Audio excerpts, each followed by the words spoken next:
everybody, and welcome to the Harry Potter Trading Card Game Podcast. My name is Sammy, And I'm Huamin. and today we are going to talk about a topic that a couple of people have asked about, and that is the set design process and what it looks like and how we design these sets. A couple of, notes to say beforehand is we are not paid professional designers. We are a bunch of volunteers living across the world. So our design process is what works for us, given that setup. And I'm sure there are much better setups than what we do. But I think what we've been doing for the past 7 years seems to work decently well because we've released 8 sets, 500 plus cards, and there haven't been any like incredibly glaring issues. So I just want to put that caveat out there before we dive into this. But hopefully, this gives you guys a bit of a pulling back the curtain glance into how our design process works. If you've been listening to our podcast for a while, we did talk about our design thoughts in something like episode 10 for Prisoner of Azkaban. That Yeah, was it was like a year a ago, long time probably at this ago. point. Yeah, it was Yeah. really long time Yeah, ago. it does say April 13th here, so like almost Oh, exactly a year wow. ago. Oh, Wow. wow. Yeah, that's incredible. And now here we are on Goblet of Fire. Yeah. We're gonna be going through like kind of the main steps that we follow for the design process, and then give us a couple of examples from both Goblet of Fire, which has already been released, and from Triwizard Tournament, the set that we are currently working on, hopefully later this year. And so what we want to do is we want to start, we've talked about this before, but we want to start by really briefly talking about how we approach the design process for a block or a book, whatever you want to call it. Magic calls them blocks or used to call them blocks when they did like 2 or 3 sets per plane. I don't think blocks exist in Magic anymore, which is quite sad. But Well, we're stuck in the past, we, like I guess we 2020 are. or 2000. Sorry, not 2020, Oh God, 2000. 2000s. We are. I mean, honestly, I think the block was a little better because I enjoy the story, and I think people enjoy this game for the story too. So I think the block process works pretty well. But to give you some definitions, blocks or books, whatever, are just all of the sets that are related to a particular book. So for Prisoner of Azkaban, we have the Prisoner of Azkaban set. We have Hogs or Streets of Hogsmeade, and then Echoes of the Past. And for Goblet of Fire, that started with Goblet of Fire and has been every set since then. So that's kind of how the blocks are structured. So we want to delineate where each set is going to start and end for Goblet of Fire. The first set we decided was going to be everything from the beginning till right before Voldemort returns, but we were going to take out all of the stuff that was themed for the other 3 sets that we had that would be in this block, which were going to be the Quidditch World Finals, Triwizard Tournament, and tentatively named Lord Voldemort Returns. Yeah, I don't like the more we say that name, the less I actually like it. So Okay. probably not, but yeah. Well, it'll be something. It might be It's like Dark something. Lord Rising or something. I don't know. Yeah, I don't know. That's in the future. We don't have to worry about that now. No. Yeah. No. So we take basically all of Goblet of Fire, the book, take out everything that makes it Goblet of Fire, and then we're left with the scraps for the first set. And this is very similar to what happened with the Philosopher's Stone sets, where they had what we now call base set, but I guess technically it should be Philosopher's Stone set, whatever. And then they Who did a knows? Yeah. yeah, then they did a Diagon Alley set that was themed. They did a Quidditch Cup set that was themed. And then Adventure at Hogwarts kind of took up the later half of the book pretty much. So we're kind of modeling Goblet of Fire after how that was structured, which is very different than POA, which was chronological, but I think this is an interesting way to do stuff as well. And it's a nice way to flex our design muscles and see what we can pull from this new sort of way to tackle this book. And who knows what we'll do for book 5? Yeah, That's a good question. that's so far away still. So weird to Yeah. talk about. It's so far away. Yep. But yeah, so let's walk through kind of the steps that we go through to design the set. So we have like a dozen or so steps laid out. Some of these are more nebulous and kind of bleed into each other a little bit, but hopefully this kind of gives you guys an idea. The first thing we do is we decide what is going to be the exact topic of a set, whether that is a theme set, whether it's a certain section of chapters from a book, whatever that happens to be. And that usually ties back into the larger block conversation. So for Goblet of Fire, we wanted to mirror the first book structure like we talked about. For Triwizard Tournament, again, it's just that kind of stuff. So we really decide that, and that's the first thing we have to do before we dive into homework. And this is the first bit of homework that people have when being set designers, because there's a lot of homework that I assign, and that's just the teacher in me that comes out. Well, I want to back up just a little bit. There was a little bit more discussion on Triwizard Tournament, specifically surrounding the Yule Ball. Oh, We yeah, went that, back yeah. and forth on whether Yule Ball should be a mini set that was going to be released like either before or after Triwizard Tournament, or if it was just going to be bundled up into Triwizard Tournament, and then we would release, I think the plan was to release Lost Magic if we didn't do a Yule Ball mini set. As you Yes. can see, Lost Magic was released, so Yule Ball was indeed bundled into Triwizard Tournament. Anyways, Correct. Yes. moving on, And homework. well, and I just want to add to that. That's a really great point. When we think about like a mini set or really a theme set or whatever it is, we want to make sure that the number of things that are going to be in that set, it's substantial enough to make a set of the size that we want. And for Yule Ball, there are definitely a decent number of things that we could put in it. But there, I think, was just a lot of crossover with other stuff, and there wasn't quite the 20 card number that we wanted. It just didn't feel like it was going to be what we would want from a mini set. And Triwizard Tournament maybe felt a little lacking in some areas because so much stuff kind of crosses over into other areas, Mhm. moments, whatever, that we kind of combine them. For those who want a Yule Ball set, very sorry. I know one of the designers really wanted it, and we ended up not doing it, and I'm very, very sorry. Yeah.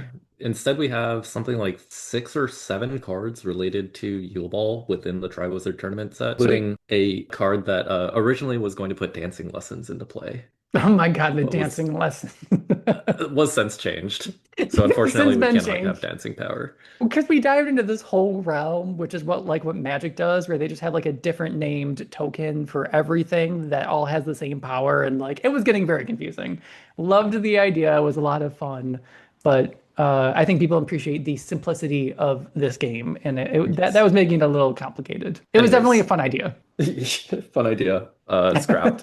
Yes. Sorry to everyone that wanted dancing lessons. Shout outs to you, Frizz. Uh, But yeah, so now, homework. yes, back to homework. Yes. Uh, So if we, for example, we're doing the Triwizard Tournament set coming up, so any of the chapters related to any of the tasks or the preparation, we all have to read all of those. And you don't get to like spark notes it. Like we have to actually reread those chapters. And then I think we all have kind of like different processes for how we write down moments or characters from that chapter. I usually will just read the entire book and then I will just like word vomit every single thing that I read onto a document that I then send to the design team. And then mhm. they will add their ideas from what they read and we'll kind of look for overlap. I think when we first did that, probably for Prisoner of Azkaban, we had said that we Mhm. wanted like at least three of us to like notice the exact same thing before we Yeah. decided to make that a card. So there was a lot of intention behind that, and it wasn't like a one person decided this was going to be a card and this wasn't. It was very much like a group effort. Now that our design team isn't as large as it was in POA, especially at the beginning of POA, we don't really need 3 people because that would be very hard to have It would be anything. so difficult. I'll actually drop a really cool bit of history behind the design team. Back in Mhm. 2019, when we started, initially we were going to have 19 people on the design team for Heir of Yeah, Slytherin. That did not happen. pan out. Yeah.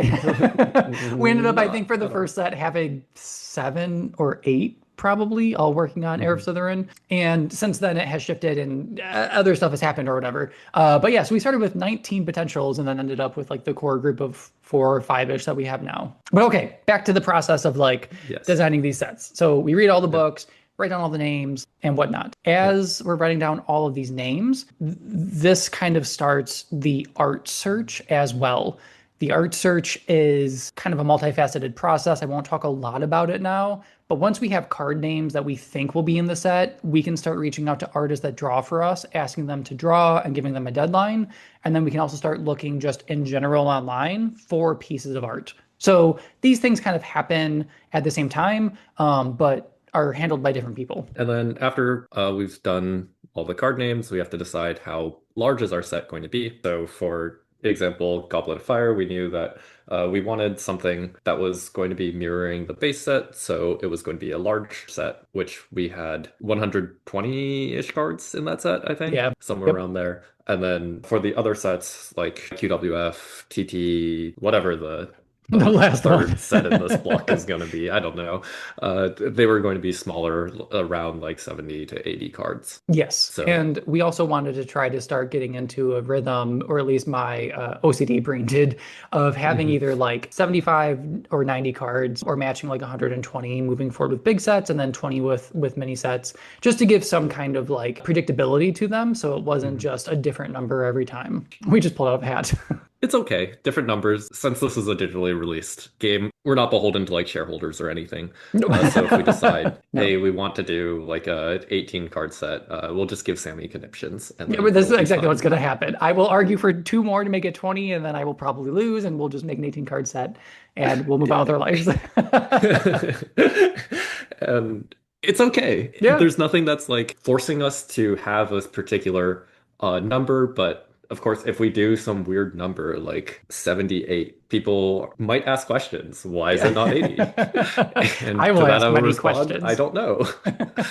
This is what we decided. So, Yeah. yeah. And I think that's, 75 yeah, for Triwizard Tournament. 74 out of 75 currently have actual play testable effects. So hopefully we're closing into the end game for that one. I hope so, so we can just finalize the full initial design. I want to point out that one of the reasons we are doing 75 for Triwizard Tournament is we want to make sure that we're not releasing so many cards that people don't have the opportunity to engage with them and really understand them, develop them, play with them, etc. So doing a 90 card set like Quidditch World Final, which was 90 for a lot of the drafting reasons, the 75 Mhm. cards just gives people a lower number to have to engage with, and also makes it more intentional for us when we're designing them to make sure that these cards are impactful in whatever way, whether that's just like a fun, Mhm. goofy way or for an archetype, but to just be more intentional behind the design of them. One of the nice things about not being beholden to shareholders is we don't have to sell bulk cardboard that goes into a shredder. QWF is a little different because it's supposed to be played in a limited format, so there do have to be cards that fill in all of those holes that need to happen with effects that just need to be prevalent in sufficient numbers, mostly dealing damage because you need to deal damage to play games usually. Yes. But there need to be enough of them at the common level, which means that there has to be like limited chaff. Yes. Whereas for Triwizard Tournament, there's no need to have chaff in a set, which sometimes it happens. Like maybe we just make a card that we think is going to see play and it doesn't see play because we misjudged the strength of it. Or maybe we made a card and we're like, hey, it's not good now, but like hopefully further down the line we'll find some use for it. And that does happen quite often, both underestimating and overestimating, and then future planning. So when you guys see and you're just like, why does this card do this thing? Like there are plans. We aren't going to tell you all the plans, but there are plans. Or there's no plans and we just messed up. Sometimes we're just doing stuff.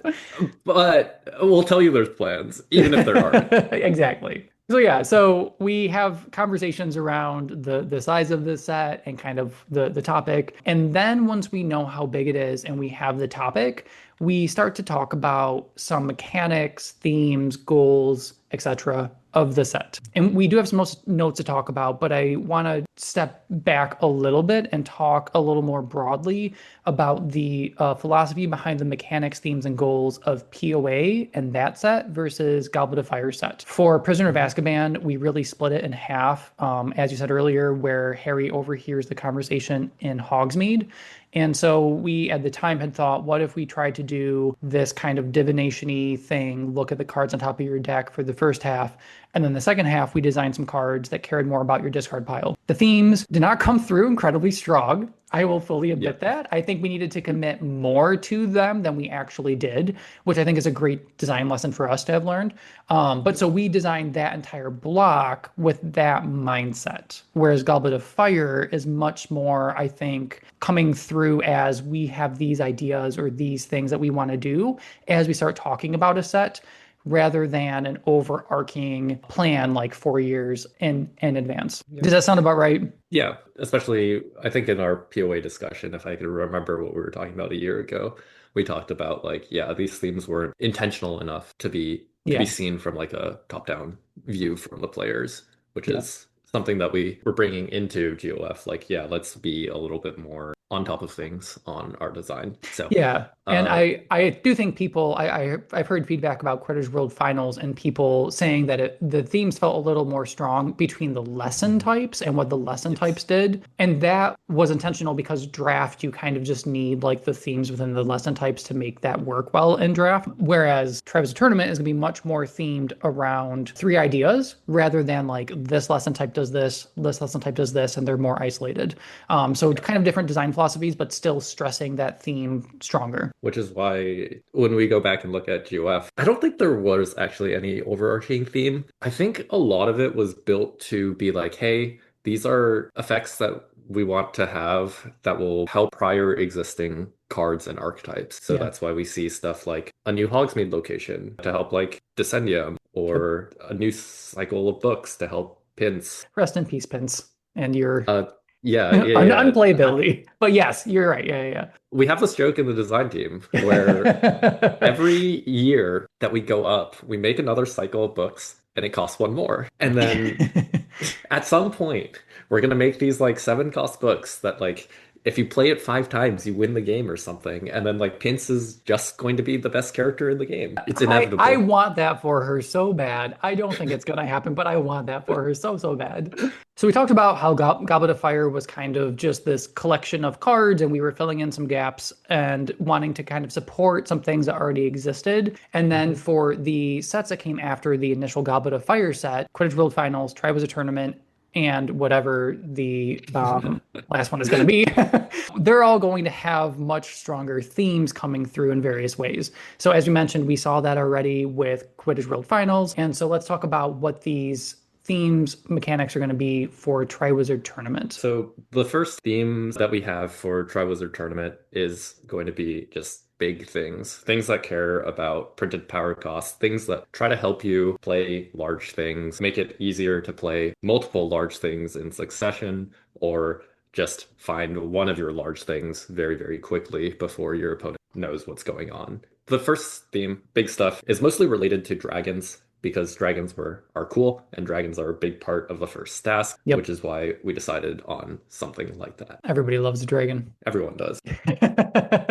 And I will say real quick too, in addition to that, while this big thing theme, whatever, is one of the things you're seeing 10 to 15 cards, whatever, we are also aware when we're designing a theme or mechanic or when we made events as a new card type that we need to make sure that there's also counterplay to that theme. So that if the theme comes across super strong, there's some way to combat it. So with events, when we made events, Filch, Hogwarts Caretaker, I think is the card, was designed as kind of like a generic, you can handle this card type. Since then, we've made other cards, I think in most other colors, that handle events. So we are very aware of that. So there's at least one card in this upcoming set that will handle big things, potentially two, but I think we are changing the second one. So we are aware that a mechanic is great to have, but also counterplay to the mechanic is also good. But that's also very natural. Like a big thing deck is probably not super strong against a super aggro deck. There's counterplay that exists, but we want to make sure that within the set itself, we give at least one counterplay. And then our second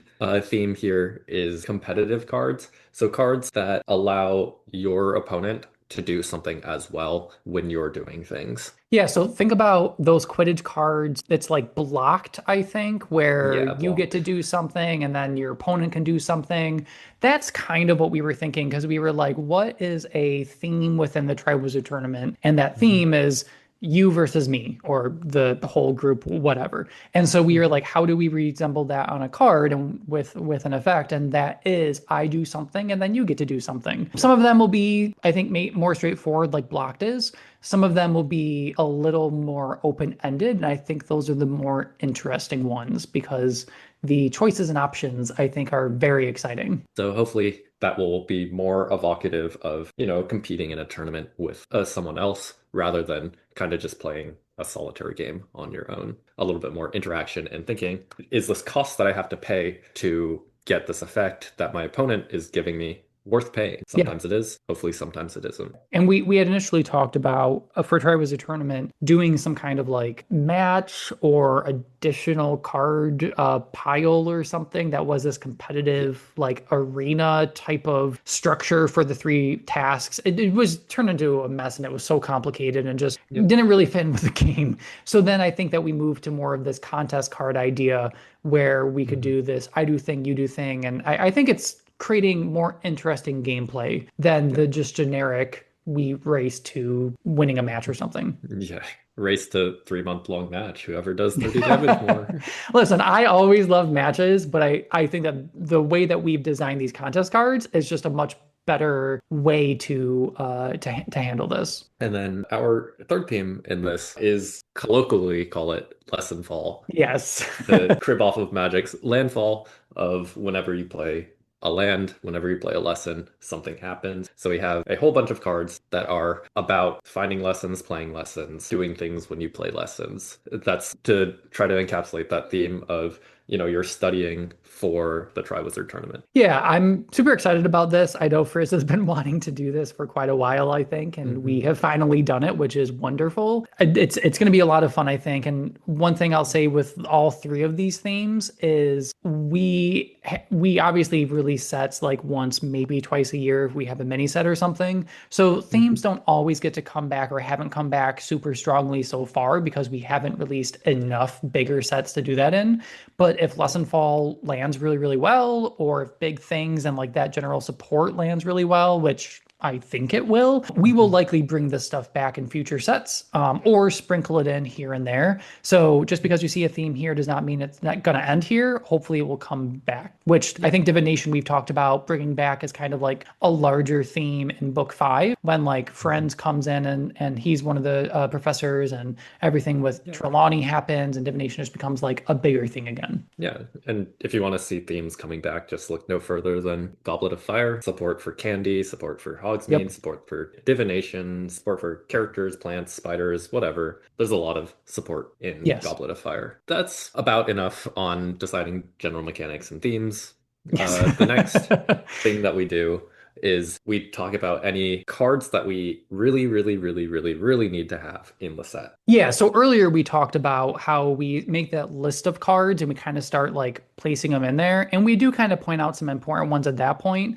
And again, we said at the beginning that some of these kind of cross over with each other. So as we're Mhm. talking about like the mechanics and themes, oftentimes the cards that must be in the set will kind of cross over with that conversation. So some of Mhm. this happens at the same time and it gets a little confusing, but I think we come out at the end much better, and the set comes out better too. So we'll give some examples of kind of cards from GOF and TT for must-have cards. For Goblet of Fire, the first thing that we 100% needed to have is the Goblet of Fire.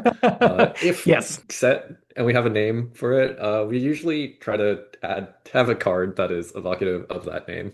So like for Heir of Slytherin, that was Tom Marvolo Riddle. He is in the set. Yes. He is the Heir of Slytherin. For Prisoner of Azkaban, Sirius Black, he is in the set. We don't have a card named Prisoner of Azkaban, and we don't have a card named Heir of Slytherin, but it's there. It's there, yeah. This one, of course, the Goblet of Fire is just the Goblet of Fire. There's no like other thing that it's called, so that is thrown into the set. And we knew that we wanted to make it because it was the namesake of the set. We wanted it to be kind of flashy and powerful. And Hmm. I think you during test playing actually had made a Goblet of Fire deck, and Hmm. it was really great when you got to play it because it cost so much.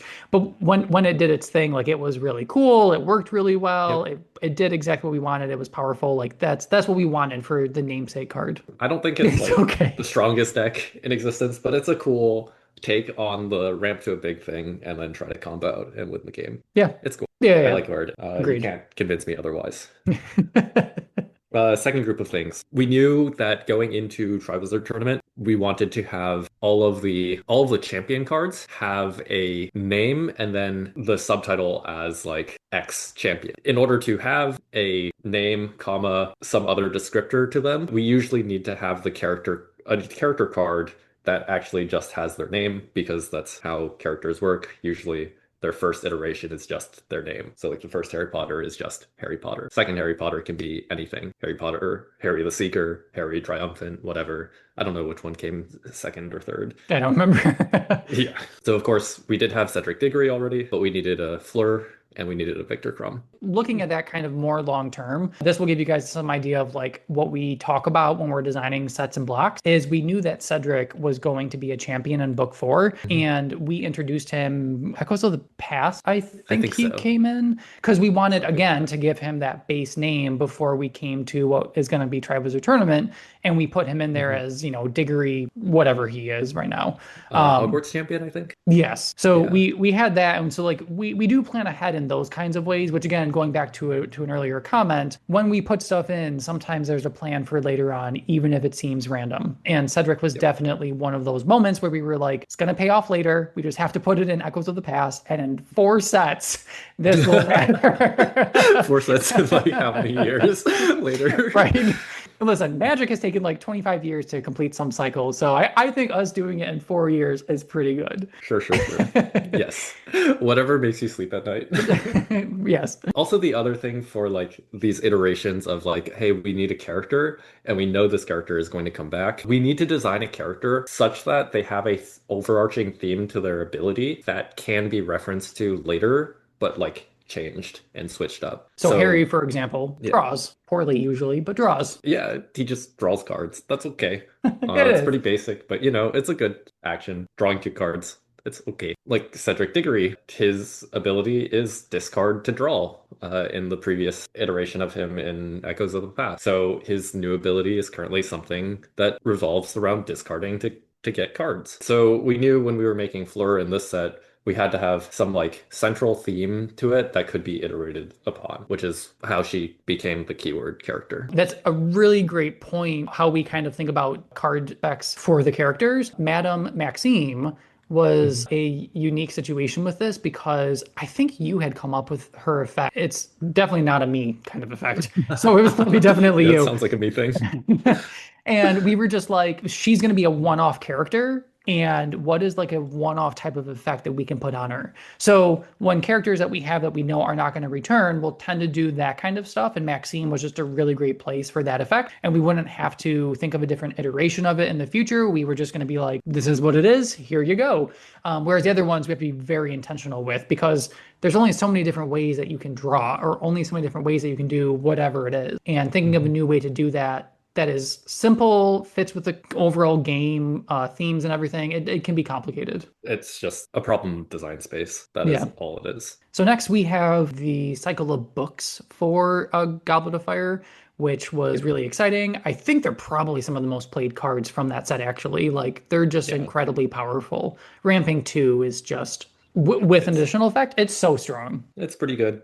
We knew that we wanted to push this kind of ability to get to higher cost cards because we weren't actually seeing that in the metagame at that time, and we wanted to enable that a little bit more. So we're like, hey, let's make a cycle of books that cost 5 and provide 2 power. Now, if we look at the metagame, if you listen to our previous podcast, now we're in a world of just that. So I don't know. Things happened. Lots of shout outs. You should just go listen to all of our past podcast episodes because we talk about a lot of cool stuff and behind the scenes stuff. So lots of shout outs to past episodes. Anyways, books, really cool. Kind of boring, but they're there. Next thing we knew is that we wanted at least one of the unforgivable curses in this set. I don't think we landed on which one that we were going to do, but the scene with Moody Spiders is really interesting. And I think we want to have all of the unforgivable curses in this block-ish thing. Yeah. And we wanted like one in each set that was not QWF, but that might change. I don't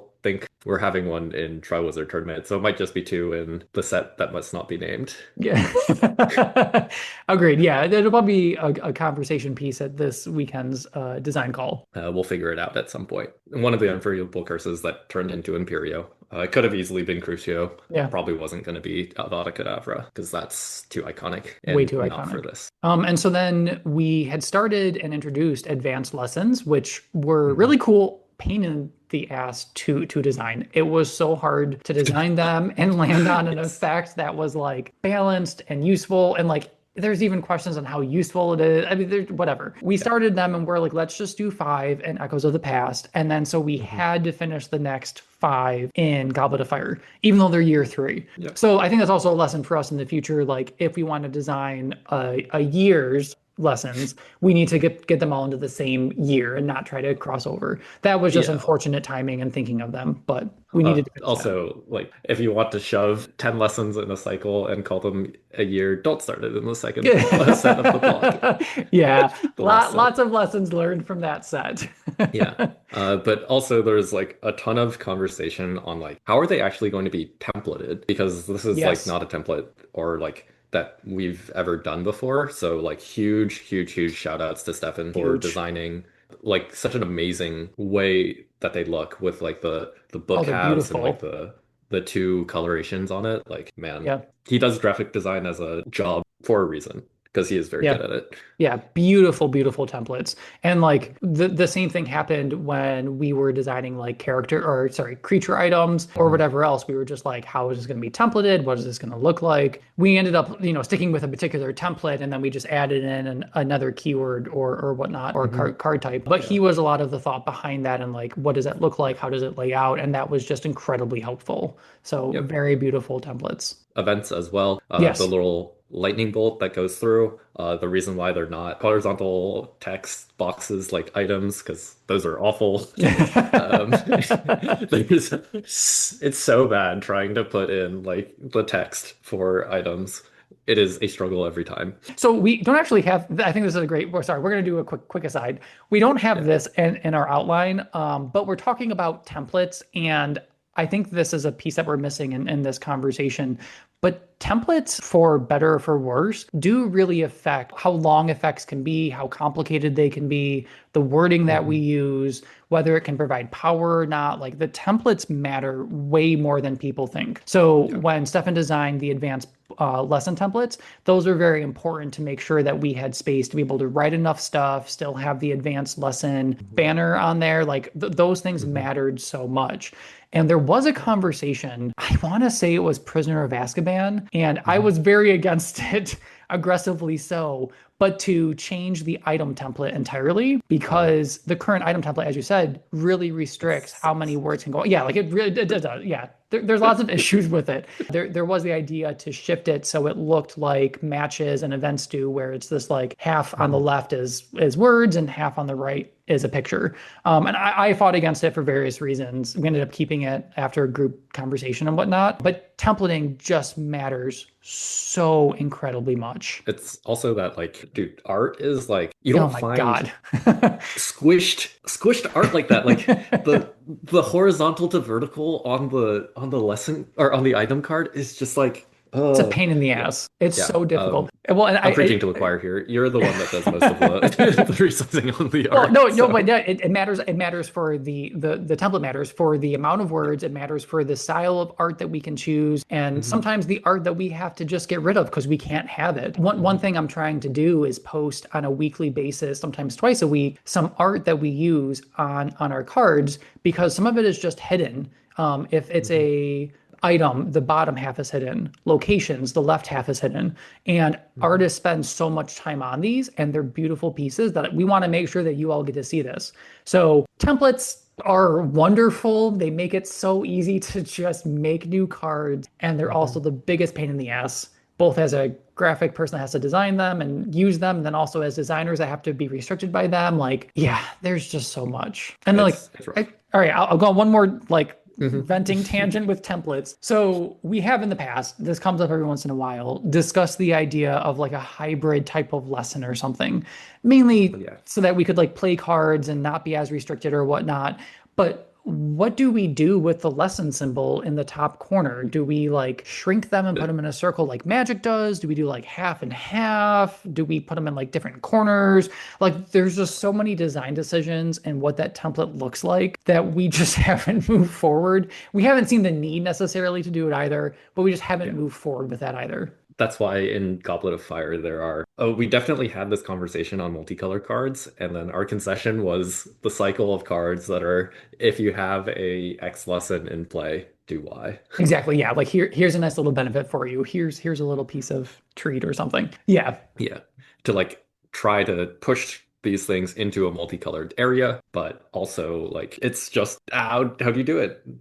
Look at Yeah. Sorting Ceremony in Lost Magic. That card could have been colorless, but like we don't have a colorless template. How does a colorless card Yeah, even look? exactly. I Yeah. don't know. So that's why it's transfig. Maybe this was my opportunity to finally have a purple card. I wanted purple so bad for dark arts.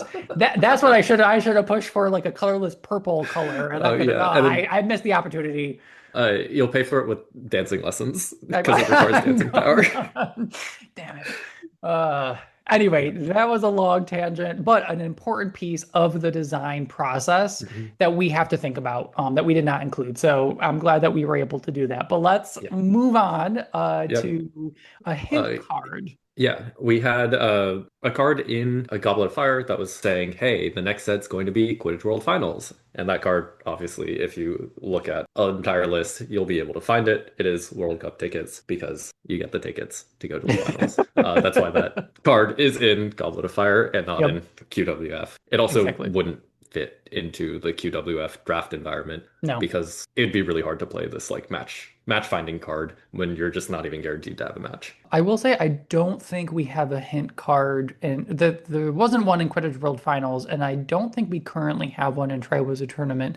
Maybe we'll have to think about that. I don't know. Yeah, But it's yeah. okay. We don't have to have a hint card. Yeah, sometimes they're just fun for us as designers to put in this like thing and see who notices it or whatnot. If you do ever think, hey, this is a hint card, let us know. But don't let us know too soon because there aren't any in the next couple sets. Correct. So the last card that we have to listed right now to talk about that we knew needed to be in Goblet of Fire, I believe came from me, and Yeah, I had been trying. definitely you. Yeah, it's got Sammy just all over it. I I've been trying for years to get some other kind of like ball dry potion fetch thingy into a set. And I don't know if it was like a space thing or if I just like wore you all down enough or what it was. But we finally got Wiggenweld potion, which came with Wiggentree bark, and I can't even remember the other card. Blue Bow Tuber Plus, Possibly, yeah. something Um, like that. I don't know. yeah, so Another we card. finally got this in the set, which was just a personal victory for me. I was Yeah. very happy about that. And Flobberworm Mute. Flopperworm, that's right. And I want to backtrack a little bit with this. So if you look at the original Balgai set, if you look at Eli's and Beetle Eyes, they both have the same clause that if you have the other one in play, discard them both, do a thing, blah, blah, blah. Talking about Mhm. how little space is actually on item cards, we were like, how can we improve this? And so one lesson that we learned from the Balgai set was let's put that clause on just one of the cards, give it a Mhm. power provide so it's still doing something, and then the Yep. other card can do something that takes up more text. And so that's why Mhm. only Flobberworm will have that clause and Wiggentree Bark does not. So you'll see kind of like design lessons learned in those things. Probably don't like notice it and point it out as such, but that is why some of these effects are the way that they are. And I want to thank the design team for finally giving in and letting me have Wiggenweld Yeah, I Potion. mean, where else would this effect fit in except for Lost Magic 4, otherwise known I as Goblet of Fire? know. Right. But let's talk about some cards that we just said need to be in Triwizard Tournament. So the first one, obviously, we talked about big things. We talked about how they're related to dragons. So we got to have all four dragons. And by four, I wrote four in the notes, but then I realized it is actually three It because we is already have Wolf Green Dragon as a card, I correct. think. Yes. But there So are four dragon keyworded cards for those of you who yes. want to go like put pins and tape all over a wall and figure out what kind of conspiracy theory that we have four dragon cards, but only three dragons for. So enjoy. Yeah, I will confirm that Chinese Fireball, Hungarian Horntail, and Swedish Snout are all cards in this set. Swedish Short Snout, I think, is going to be incredible, but It seems pretty good. it's amazing. I'm so excited. Yeah, 9 damage is a lot of damage, so Yeah. we'll Oh, see. I'm so excited. Yep. Anyway, so dragons. Yay, dragons. Yay. People have been asking for this for years. So like you all are welcome. Dragons. Yeah. Oh, and we also have Charlie Weasley to help with the dragon. Yeah. That'll be Just cool. just Charlie Weasley though, because he hasn't been introduced yet. So obviously just Charlie Weasley. There's no Yeah. dragon tamer involved or whatever. Yeah. But his effect is like not just for dragons, it's also for other things as well. He's like our generic big stuff thing. Yeah, And so he's that's a great point. So when we design, like we have these themes, right? We have a big stuff theme, we have dragons that we want, whatever. Sometimes we may do an effect that is very specific and only really cares about this one particular thing. Mhm. That really limits the card in terms of where it can be played and how we can design future cards to interact with it, and then also how that card can help previous strategies and decks. So with Charlie, I think we might have started talking about like, oh, he does dragon stuff. And then we were like, but Mhm. how can we expand that to include dragons, but also include other things? So you'll see that in some cards too, and that's a design piece. Like you need to think larger than just that particular set and that particular mechanic. And we try to do that. Sometimes we miss the mark, sometimes we hit it on the head. I think Charlie's like perfect for this, so I'm super excited about that. He's pretty cool. Yeah. He's We awesome. can see even on like the design document, his original stuff is like your dragon cards require 2 less power to play. And then Yep. he starts to change from dragon cards to like caring about creatures with printed power of 8 or more, and Yep. then into his current effect, Which is which big things. big things. Yeah, Big things. big things. And for those of you who play the Weasley deck, you will get at least 2 Weasleys in this set. So you are welcome for that as well. Oh yeah. The other Weasley is Ron because we haven't ever made a Ron card yet. Eight Poor sets in. Ron. We And there's made a no Ron. Hermione set in like or a Hermione card in like every set, and a Yeah. Harry card in like every set but one. But Ron has Yeah. gotten nothing, Yeah. which So we have a Ron betrayed friend because which he's been feels so betrayed by real. us. Poor Ron. Anyway, speaking of which, the next thing was, of course, we talked about Yule Ball. We needed a bunch of Yule Ball cards, Yep, including a new Hermione, of which course. she just keeps getting everything and Ron gets nothing.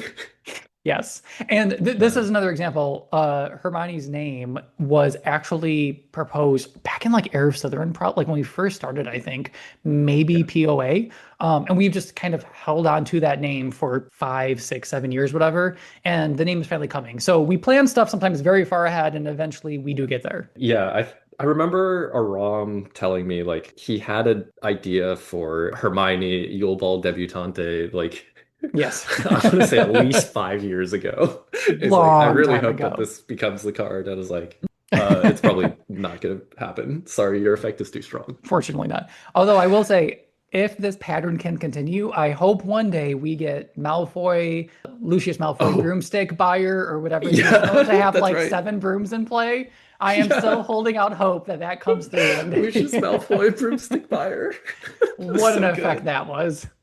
Yeah. You're just riding 7 brooms at once. Yeah, great stuff. But speaking about Anyways, multiple items at once, we also knew yes. that we wanted to have a wand for each champion. Have we made any wands at all? Yeah, we've made like Lucius's cane. That was in our first set. Oh my God, that was so long ago. And then like nothing else. I don't think anything Something like else. that. Yeah, Yeah. so we knew that we wanted them. Yeah, it's just Kane. Wow. And so every champion will get a wand. Mhm. There'll be one thing that we try to do as designers as well, and this we didn't talk about this either, is we try to honor the original game as much as possible and continue things that the original game did. So for example, they did wands that provided power, like that was something they did. So we wanted to Mhm. continue that. But we also thought we don't want just like a mana rock that's producing lesson power.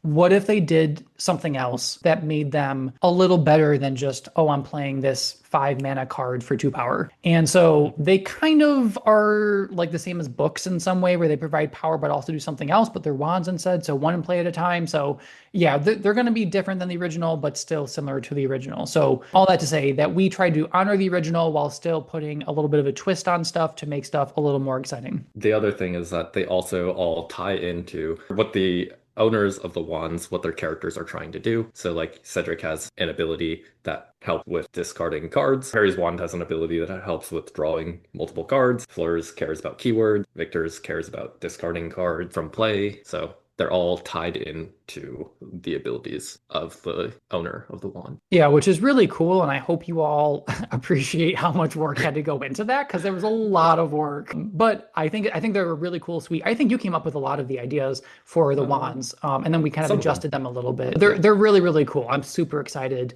I wanted more wands, so this is just super exciting. Yeah, we're blasting you with 4 wands at once. Yes. And the coolest thing about each wand is that they are in different colors, but they all Yeah. provide charm power. Yeah, so kind of like honoring the Lucius Kane thing where it's potions providing charms, like, yeah. Except you called out the one that provides potions, but it also provides charms. Yeah, that's true. Yeah, Anyways, yeah. speaking of wands, of course, we also have the champion cards. We need champions. There's Yep. no way we could have this set without Victor Durmstrang champion, Fleur Bobaton champion, Cedric Hogwarts champion, and Harry gets the title fourth champion Or the because he's champion. just awkward. Yeah, it's so awkward. But th Yeah. this is a really interesting design point too. So again, deciding on what cards we need to have and how large a set is going to be, we typically have like 8 to 11-ish characters in a set. So we knew that we needed 4 characters kind of set aside for the 4 champions. So that automatically starts to limit the design space on the number of other characters that we can have. And when we kind of like take a step back and we look at the Goblet of Fire set as a whole, we're like, or block, sorry, we're like, okay, so we're going to have a Quidditch World Finals. We're going to have a Triwizard Tournament. Well, Quidditch World Finals can take Ludo Bagman and Barty Crouch or whatever because they're prominent there. So that opens up more space in Triwizard Tournament and Goblet of Fire to do other things. And then, so like we also have to look at it that kind of way in that larger picture, but then also on like the more micro picture as well. Especially, I think Ludo Bagman and Barty Crouch, they're so intimately tied to the Triwizard Tournament itself in the book because they do function as judges there. Their storylines are continued through that entire arc of the Triwizard Tournament itself. Yes. But because we had only a limited amount of space in the set for characters, we needed, as you said, the 4 champions, wanted a Hermione, we wanted a Ron because Ron wasn't there. And then now we have like three more things. And then one of them is Charlie because we really needed Charlie for the dragons. Yes. Now we have like 1 to 3 slots for extra characters. And that Yes. was like, okay, let's take Ludo, let's take Barty, let's shove them into a different set. So there's a lot of design stuff that is beyond just like an individual set. There's so much more. And as you said, Charlie Weasley, sometimes the mechanics dictate the character that needs to be in the set as well. There's so many things to consider. So when y'all don't see whatever character you want to see in a particular set, there's usually many reasons why they're not there, and hopefully they will come at some point. But there's reasons. It's not just because we hate them, except for Ron. We don't like Ron, obviously, Yeah. but everybody else. Get out of here, Ron. Yeah. So we also have task cards, which Yeah. was Yikes. yikes is the way to describe it. We started again with this whole idea of like this separate pile of cards that were task and did a thing, whatever. And then we eventually got to just it being a keyword, I think. And so again, it's this idea that we know we want the cards in there because they represent a pivotal point or moment within that collection of chapters, but we don't know exactly what it's going to look like. So that takes up some card slots. It takes up sometimes a mechanical slot. And so tasks were one of them. Correspondingly, like all of these cards that are super iconic, we usually want them to be tying into like the theme that they are a part of. So like the task cards are all those like competitive cards of, hey, I get to do something, and then you can attempt to do something as well with a cost associated with them. Yes. I The think we tasks are talked going to be about awesome. one of them in I this think we talked about the one that podcast. puts the creature into play, Yeah. whichever one that So was. that was facing the dragon. We have 2 more, searching the lake and navigating the maze. Yes. Those are our 3 task cards that hopefully you're looking forward to. I'm looking forward to them. And I think it's, we've talked before about the whole idea that the more that we can force players to make really interesting choices and have to really think about the choices they make. And those cards Yeah. definitely do that. So I think they're a really cool design space. I'm assuming they're going to have to be tweaked, but we'll get there at some Yeah, point. yeah. Including also a line of text that we haven't seen before, which is trade a card in your hand with a card in your sideboard. Yeah, So that's going to be that fun. is definitely very interesting to look forward to. I'm super excited for that. Like a mid-game swap is going to be very interesting. The last one on this list, we have the hedge maze, because there are some diabolical people on this design team that are like, let's make creature plus any other random card type that is not creature and jam them together and see what happens. So Yep. we have our first creature location. I am unhappy. Friz and I are very happy. We I- fought hard I- for this. I am not going to say anything else about this topic. Hedge Maze is a card. It Yep. exists. We are done. Yep, that's all that needs to be said. If you take out anything away from this, decide on any must-have cards, it's that templates suck, and we are very grateful to people that Yes. use them and design and throw things together with them. Yes, 100%. So thankful for people who have skills in any area, whether it's graphic design, web dev, the artists, the designers, and are willing to donate the time to this project because that's just it's wonderful. So when Yep. you guys talk to them online, please say thank you to them because they are wonderful people. But yes, Twix. so we'll dive back into teacher Sammy assigns homework. And so I assigned I assigned the homework of rereading the chapters and we have weeks or months to do that, whatever. And then every single so we have design calls twice a month. It just that's what worked out with the design team. And we are again are I think like a 10-hour time difference was one of the biggest, Something like maybe that. 12 hours. So it's Yeah. very difficult to get people across the world to meet. So we meet twice a month, usually for about 2 hours, sometimes 3 hours, and we have a conversation hmm about some assigned cards. So we assign about 15 cards every 2 weeks. And the homework is to essentially, on your own, go into those card documents and put in some ideas for what we think should be the card effects, including any lesson types, card types, etc. And sometimes there's multiple effects to talk about. Sometimes there's one, sometimes there's none. Depends on how ambitious or creative we feel. I'm not sure what the proper word is. But yeah, Yeah. so that's kind of the homework that comes next. And then we do Yep. bi-weekly calls to talk about the homework. We'll take the work that we've done over the time between the calls, and then we'll look at it depends on what cards we're looking at. Sometimes we get through like 3 cards, sometimes we get through like 10 cards. 10-ish. Yeah. We'll rarely go over like 10 cards, even if things are like fast. We don't usually hit too many fast things at once. No. If we get like a string of like 3 and 10 minutes, like wow, that's insane and has happened like once over the course of seven Yeah, years. it does not happen often. And Yeah. usually at the beginning of the set design is when Mhm. cards will be approved a little more quickly. I think because people are Yeah. just super excited and there's just nothing designed yet. So in terms of like making sure effects don't overlap too much or making sure that we Mhm. have a nice spread of power costs or whatever it is, we can approve those more quickly. It's usually the end that is just like, what do we do now? Yeah, Yeah. there's holes to fill in the design and not enough cards to fill them.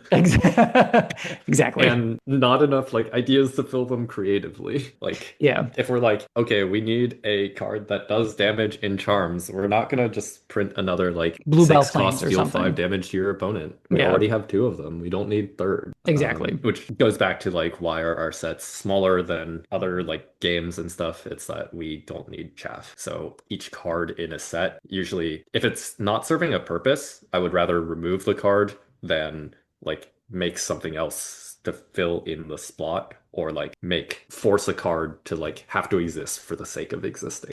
But then we just take that bi-weekly homework and discussions, and we do that until we have a set that's ready to go. I would say, I wish I said this at the beginning, but it takes about 9 months to a year to fully design a big set and go through all these steps.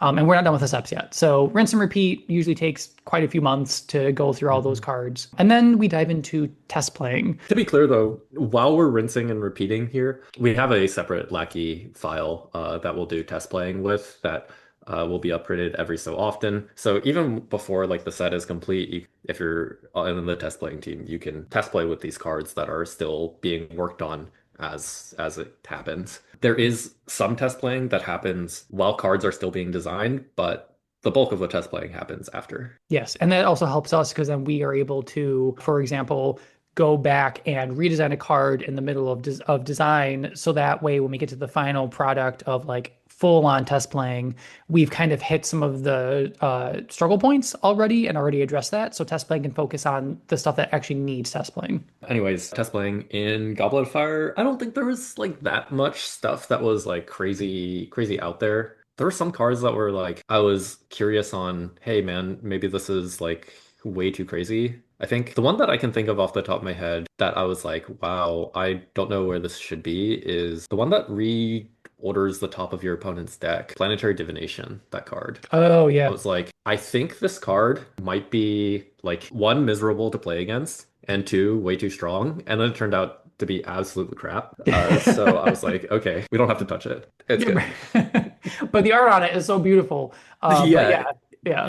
it's completely non-functional, but like it's an effect that is cool and should Yeah. be in the game. Well, and so that's one of those things where, as I said, we hope to bring back a mechanic that like was a Hmm. big core part of a set in future sets. And Hmm. during book five, really hopeful that Divination will kind of get another push. Not sure if it's going to be the exact same kind of stuff it did in Prisoner of Azkaban, or if it's going to be Hmm. like a new mechanical thing because Firenze is different than Trelawney is. We'll have to Hmm. see, but like maybe it'll Yeah. get better at that point. Yeah, and that's it's a card that does have promise. Like setting Yeah, up your opponent's next like 20 draws is pretty that's strong. powerful. Yeah, it's just maybe it doesn't have a home now, but like check back in 3 years later, and if it's still bad, then well, sorry, I tried my hardest. Yeah, exactly. We'll give some examples of some test playing and feedback that we got, and then like cards that were changed. Hmm. Before we actually dive into like talking about those examples, I think framing this entire section as what test playing does is it Mm. kind of helps us to decide the different levers that we have to pull and Hmm. how they need to be pulled in various ways. This could be something such as power cost, it could be damage on a creature, it could be the amount of damage or healing or power provided that a card does. So these are all different levers, and test playing really, number one, tells us either this effect doesn't belong in this game, get rid of it, redo it, or it does something where you need to just adjust these things in a small way. We as a design Hmm. team meet, we adjust them, and then we test play them again. So that's kind of what a lot of the test playing feedback ends up being is how do we turn levers in different ways? And the big part of it is that there are weird esoteric effects like planetary divination that Yeah. oh, we make a card and we're like, I have no idea how strong this card is. It might be problematic, it might not, but let's test play and see if it's problematic. And Yeah. sometimes it turns out, no, it's not problematic. Planetary divination is an awful card and should never be played in a deck. And sometimes it's way too good. So yeah, let's talk about a couple cards in GOF that were hit with the test playing and levers were changed a little bit. Yeah, so Um, Fleur was one that kind of came to both of us, and mhm. the overall effect I think was pretty much the same. It was Yeah. really, is it 10 cards as a threshold or 12? And I think 12 is the initial one. And we Hmm. went back and forth so much. And there's things to consider like how often do you take damage? How many are you going to have in your discard pile? How many Yeah. cards of a keyword you have to build it? It's like there's so much to think about. And so test playing Yeah. changes those small numbers, and we obviously landed on 10 for Fleur. And then the big thing that happened with Fleur was her original design just said keyword. It did not say besides unique. Which was an issue too. It was a big issue. I decided that playing Dumbledore's Watch for zero, because you had like 12 unique cards in your discard pile, was problematic because then you could just play whatever you wanted afterwards, after Dumbledore's Watch exploded and your opponent had no board and you had no board, but you had Fleur. And So, so I think that's a really great example of, on top of everything else we've talked about that you have to think about, you really mhm. have to know the game and the cards in the game and the rule set as much as that exists in order to design really good cards. Because like that, and I think that's also why having a group of people do this is really helpful Mhm. because you saw that, but I don't think that the rest of us might have seen that. So you really just have to have this knowledge and like listen to other people when they have those, oh, but this interaction is a large issue. There's Fleur, really cool card. Next card, also, I think is that the design behind Fleur? I think I'm usually the design around like the really wacko stuff that's out there. And speaking of wacko stuff, Alastair Moody is really wacko. He's so Um, weird. I still don't even like him, but he's good in well, his own right. yeah, he's fine. He is, He's yeah. cool. I had this like idea in my mind of like, I want a card that like incentivizes you to take damage to yourself. So that's where Moody came about. That's where the kind of like push towards dark to be the self-damage type of thing started to happen. And it kind of matched for Moody. He's like doing the dark thing, but he's like, because he's like this weird character that like is super harsh and constant vigilance and everything about him. So yeah, he was like kind of mirroring the dark thing, but like not really, and doing his own thing about it. Exactly. And originally he was you just played a card with 4 printed power cost or less by taking 4 damage. And then I think Sammy was like, wow, getting fouled on turn one kind of sucks. Yeah, that really sucks. Yeah. Or like you go first and you play your lessons and you're like, wow, getting hit by picking on Neville first turn really sucks. So, which is why now he's like requires power that matches, so you can't play something on turn one. And then I think we also played around with like, what's the boundary on like four printed power cost, five printed power cost? Should he hit more than just spells? I think at some point, like he was able to put creatures into play Yeah, yeah. as well. And that was like, wow, Black Bat turn one really sucks. Yeah, there is so much. And so th this is a great example of test playing just reveals the levers and how they have Mhm. to be pulled. Yeah. So test play is very important. Yeah, so it's like if we just take Elastor Moody as an example, it's there were so many levers talked about there. Like, Oh yeah. does he ignore printed power, or does he just ignore like the power cost and doesn't ignore lesson matching? That's a lever right there. What card types is he hitting? That's a lever right there. How much damage are you taking? That's a lever. What's the highest printed power cost you can play? That's another lever. And then should he be reducing the cost of cards or just a flat printed power cost? That's also a lever that can be considered with Moody. The next one we're going to talk about is fertilizer from Norway, which Mhm. used to be a plant support because plants forever. And it went through a couple iterations and ended up landing on what it currently is. It went through a lesson fetch piece as well. And so sometimes this is an example of just like the card itself in a larger way changes because either the effect overall just doesn't work or Mhm. it's just the wrong effect for that set because of other things in the set or it just feels so out of place. And so like Moody and Fleur were examples of here are some small levers to pull, whereas this card was much more here's like an overall effect that just needs to be changed, Originally it was plant support because it's Dragon Dung compost basically. more or Um, less. we were like, wow, this card is just like not doing anything. And we're like, plants don't need this type of support. So let's try to do something else. And then we're like, now like killing your creatures to fetch lessons. Wow, that's like kind of useless. Let's do something else. So then now it's one shot, Yeah, like a which really weird one shot, but yeah, balanced one shot. balance one. There you go. Yes. Is a pretty cool place for it to be. And I Yeah, hope this card sees more play. It's an interesting card. Maybe agreed. it'll happen with the new dragons. Who With big knows? stuff. And then the last one on this list that I want to talk about was Love Potion. So this card, it used to mess with like counters. So it used to be like before each of your turns, like put a counter on this card, and then if there are two more counters on it, discard it. So you'd play it, and then it would block all damage for three turns. And we're like, wow, So strong. that's kind of insane. It costs Yeah. 12, but like it's blocking all damage for three turns. Maybe let's bring that down to two turns. Yep. And then we were playing with it and we were like, wow, blocking damage for two turns. That's still kind of like insane. Super strong. Yeah. Let's bring it down to just one turn. So Yep. now it just blocks all damage for one turn. And it's still incredibly strong and still does exactly Yeah. what it needs to do.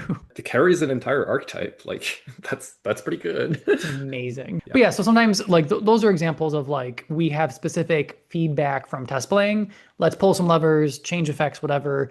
Let's do that. When we go Yep. into test playing, which is kind of where we're at with Triwizard Tournament, we more Mhm. have like these concerns in the back of our mind. Like, what do Mhm. we need to think about and really look at as we're test playing? One of the main things that has happened already during this design process was when we're talking about lesson fall. The text used to be whenever you use an action to play a lesson. So it was looking for that action usage to play a lesson. And that was causing like all sorts of issues on, how action intensive is this? Are you actually getting like the benefit? Because like using an action is a gigantic cost. And having to balance around that. And the only way to trigger more lesson fall was to get more actions.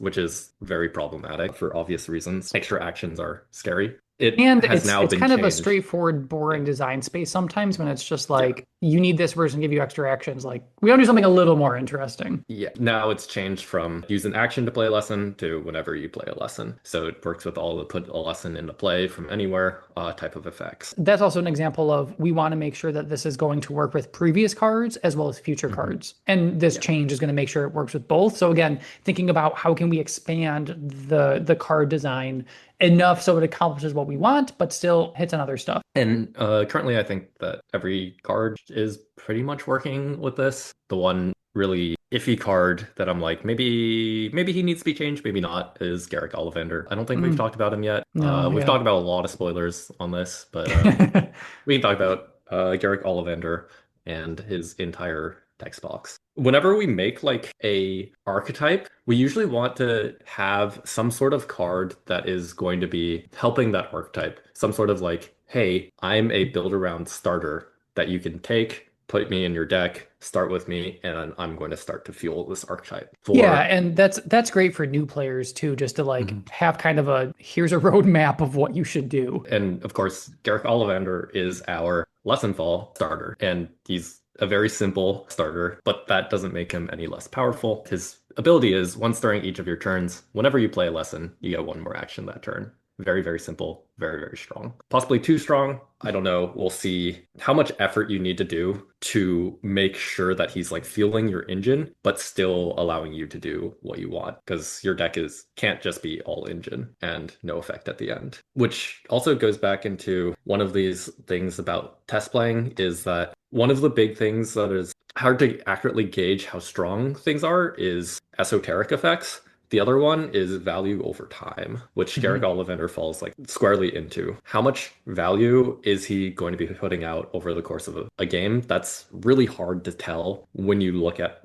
his text. I know it's going to be a lot, but Yeah. how a lot is that? And then that turns into a lever that we have to then pull if it's going to Hmm. be too much, or maybe it's not going to be enough, or whatnot. And we also sometimes think about like, is this particular character somebody that we want to be super powerful? That's like one of the go-to starters, like Professor Hagrid. I think was substantial enough that we were like, yes, let's put the lesson power on Hmm. him. Let's put this incredible effect on him. We're Yeah. okay with him being like super powerful. Whereas maybe like Madame Maxime really cool, interesting effect. There's a whole deck to Hmm. be built around her. But Hmm. I think because the effect is so niche, it's not just a go-to and it's not going to be as popular as like Hagrid or Draco or something. So that's just something to think about too and designing Hmm. sometimes. And for Garrick Ollivander, that lever might just be switching him back to whenever you use an action to play a lesson. That's probably Yeah, the big thing that's going to happen to him if he turns out to be like, wow, this guy's providing way too much power. exactly. Yeah, that is Lesson Fall. Second concern that we've had with the test playing is that there are a couple cards that cheat large things into play. And how problematic is that? Like, how many tools do decks usually have to deal with these large things that are coming out way too early? And someone plays an Abraxan on you on turn like 4. Are you prepared to deal with that? It's a Or do really you just big thing. lose? You just lose. You're just like, I am done. Yeah, like we don't want that to be the spot where like decks are, where it's you cheat out something and then, well, if my opponent has counterplay, I die. If not, I win. Yep. That's not like the style of game that I wish for Harry Potter to play, and I hope that people also don't. I want that to be like a valid strategy of like, hey, this is something that you can do. This is super cool. People like playing big things early, but I don't want that to be the dominant strategy. Agreed. And I think you mentioned this earlier, but kind of where we've seen some decks go in tournaments is more toward that like ramp into big stuff and play big stuff. So we want to make sure that Mhm. like that again, timing is balanced too, and the Yeah. the timing it comes out and whatnot. So Mhm. lots of concerns to think about with all the different types of mechanics that we're going to introduce. And also, it could just be maybe these levers are not like actual power, but they're also consistency. Like, if you're getting hit with turn two Abraxan, like one in every 100 games, is that so bad? Like that's pretty okay.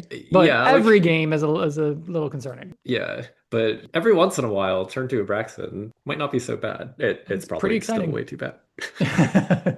I mean, if somebody can do turn to a Braxton without wand shop there, like power to you. That's just incredible. It's possible. Since we're like not too far into the actual Triwizard Tournament playtesting, I don't have like any specific card stories that we have for you today. So apologies for that. But Yeah. yeah, hopefully that's enough of an insight into the set to make you feel happy. So once we finish up test playing, which really doesn't finish until we release the set, and even then, I would say that all of you are kind of test players because while we do have a half dozen people or so that do test play. Obviously, Mhm. y'all test playing or playing for real, whatever, is a larger population and can happen Mhm. a lot more often. And so there's feedback there. So we've changed 3 cards kind of based on that. We don't plan to do that often, but test Mhm. playing never really stops. But once we finish what we think is test playing, then we kind of go and we start approving cards for final versions. We give them their Mhm. final art, their final effect, the formatting on the card, etc. And then we go into what would be a proofing of the card. So we have everybody Yeah. look at the card, provide feedback on wording, which you usually have a lot of feedback on the wording, which is great. Oh boy. Um, Yeah. Yikes. also sometime during that like end phase, usually you and Aram will go through and pull a bunch of flavor text as well, Yeah. from the books. So that's also Wow. collected as well. That was spoilers on who the flavor text committee is. No, sorry, I know, Excuse I me. know. But yeah, so all that gets put onto the template, and then everybody kind of reads through, gives all of the feedback, and then we redo them again, and then we Mhm. read them again, then we redo them again, and it's just like a iterative process for a couple of weeks. And when I proofread the cards, sometimes I'm really sad because we found a really nice quote and then it didn't make it onto the card because of text box sizing and Yep. whatever. Usually because of Templates, they items. suck Yeah. sometimes. What can you do? That is a lesson from this episode. Templates can really suck. So if you're making your own game, make sure that your templates work well, or that your effects are just so short that you always have space for quotes. But once we're doing all that final stuff, we're usually also talking about if we're gonna do a spoiler season, what that's gonna look Mhm. like. Who's going to Yeah. do the spoiler, the days we want to distribute, the lesson types, characters, adventures evenly.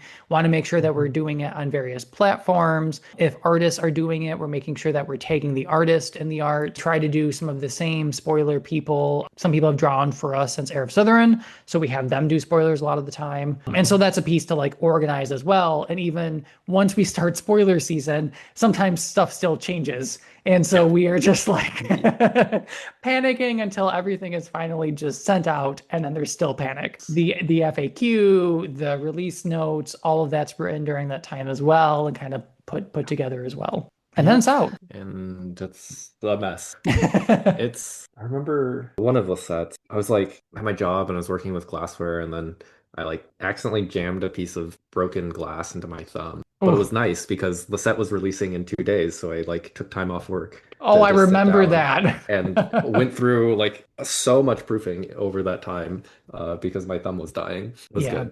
But it was also, yikes, don't jam broken glass into your thumb. please don't hurt yourself. But yeah, And especially don't hurt yourself to get out of work to yes, proofread for Harry exactly. Potter. Yes. But yeah, that's kind of like a high level, not so high level review of what the set design process looks like. Can you think of anything else that we should add in about the Uh, design process? that's about it. Yeah. I'll go through, I guess, real quick to reiterate kind of our steps. We Mhm. decide on set topics and chapters, reread, write the possible card names, decide on set size, talk about mechanics and themes and must-have cards, do a bunch of homework to design stuff and meet every single or every other week to design. And then we Mhm. just rinse and repeat until we go into test playing. And then we do a bunch of like final prep stuff. And we just do that for every set for the most part. Yeah. And yeah, that's the set design process. Yeah, it works so far. Yeah. Hopefully it's going to continue to work the Yeah. sets to come as well. And hopefully Good this stuff. is the behind the curtain look you all were hoping for. We think this is what you guys were asking for. If not, sorry, this is what you're gonna get. This is all we have. But yeah, so thanks for listening and listening to our set design process. Again, there are people who do this for a living out there. Maybe their process is similar to ours, maybe it's not. I don't know, but hopefully this gives you some insight if you play the game or if you're a budding designer and you want to know what a bunch of random people do together to design a set. This will hopefully give you a lot of insight. Yeah, so join us for future tournaments. We will have a tournament next month. We will have a BNR update in about a month and a half. So there's some stuff coming up. And then again, Gen Con, which we announced last podcast, is coming up over summer. So be on the lookout for all that stuff. Spoiler alert, I don't think there's much that's going to happen to BNR, so don't get your Yeah, hopes up probably if not. you're hoping for things to get banned. Yeah, probably not. Maybe one thing that, but that's even like a huge maybe. So who knows? For now, join us on all of our socials. They're all linked below. And until next time, we'll see you later. Peace.